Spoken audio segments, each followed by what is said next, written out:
I want to say congratulations to the sisters of the Prince William County Alumni Chapter of Delta Sigma Theta Sorority Incorporated for 35 years of this amazing event, bringing the community together, showcasing our young people, and really pushing that needle towards positive change in Northern Virginia.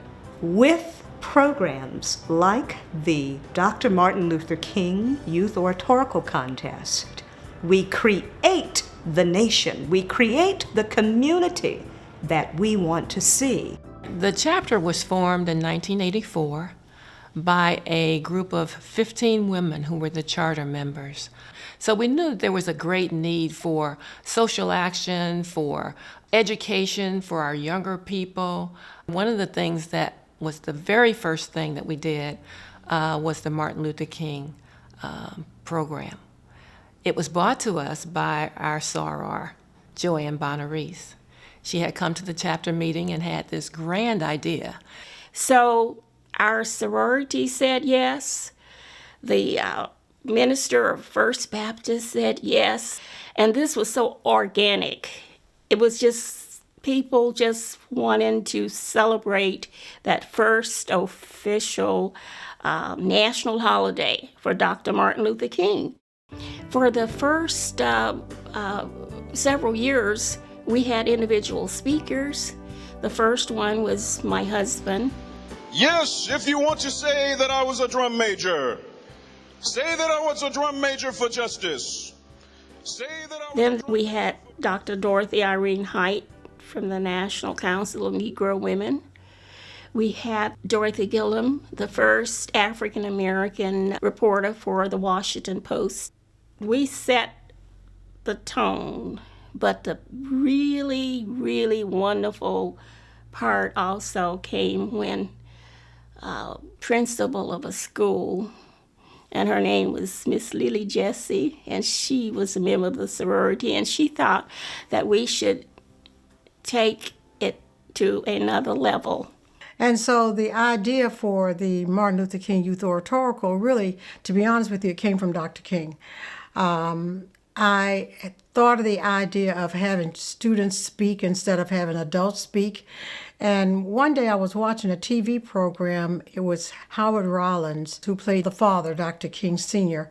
And somewhere in the middle of it, I was actually taking a nap, and I woke up to hear, Martin, you get ready. You got to get ready for your oratorical. And I realized that Martin Luther King was an orator, but it started very young in his life. And I was also influenced by the fact that the part of our heritage, African American heritage, is that gift of speech. That in Africa there was always the griot, the person, the keeper of the stories, the keeper of the history. This contest really laid the platform for me to speak up, to take the time to say something in the event that I see something's not right, or that I see something could be better in the world around me. So I remember after Trayvon Martin had got shot in 2012, I really took up an interest with urban injustices and police brutality, and of course the American court system. So with that being so, I felt like, what can I do to have my voice be heard? I felt like the MLK Oratorical Competition was the perfect way to let my voice be heard, but also portray and say some of the things I felt like other people weren't saying. It's been most inspiring just to see in reality that when you hold expectations high for students, just think they're giving a speech virtually with no notes for this extended period of time, but you hold those expectations high. You give them the support, tell them that you believe in them. They can do anything. It was very nerve-wracking for a 7th grader that, I was nervous to talk to girls, so having an audience of 2,000 people was even more nerve-wracking too, but I guess you feel confident about what you're saying, the urgency of the message, and the impact your words may have on the folks in the audience. I remember one of the funniest things that happened was the year of 2000. This was a speech about the millennium, and it was my turn to get up to speak. And I got to a place in my speech where and the lights went out in the chapel, completely out. Everyone, it got silent. And I'm still talking. I am still going through my speech because I felt if I stop now, I'm going to lose it.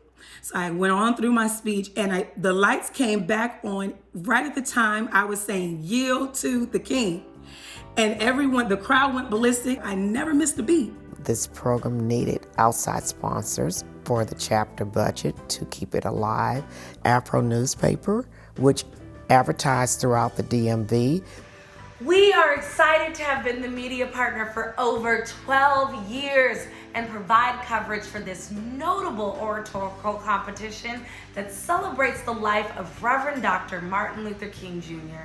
This venue provides an excellent showcase for our youth to immortalize the legacy of Dr. King through spoken word.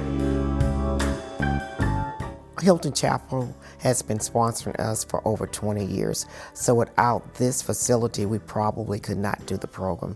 So we give all our gratitude to Hylton Memorial Chapel.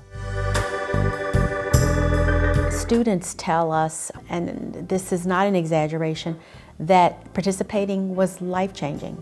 I definitely say that the oratorical competition led me to journalism, the writing, the speaking, uncovering the truth, telling people stories. This competition really means a lot to me. And what I'm actually just continue to this day to be happy about is the experience itself, because in many ways it gave me the confidence that I did not have to go on to Florida A&M University, to go on to become a professor and a scholar and a writer and ultimately marry a Spelman woman. I want to sort of share my everlasting thanks to Delta Sigma Theta Sorority. I also want to share my thanks to the principals and the coaches, but most of all, the students themselves. Enjoy this experience, share your ideas, and just know that what you're experiencing is something that you're going to treasure for the rest of your life, because I certainly do to this day. The legacy of Dr. King's work and the values he engraved in our society continue to face new challenges today. It's essential that our steadfast efforts to ensure that our goals and aspirations of equality and justice for all survive for future generations yet to come. I've had the privilege to attend most of the oratorical programs in the past decade, and I know that many of the previous winners and participants have gone on to serve our country in some of the most honorable ways Dr. King would certainly be proud of. Thank you.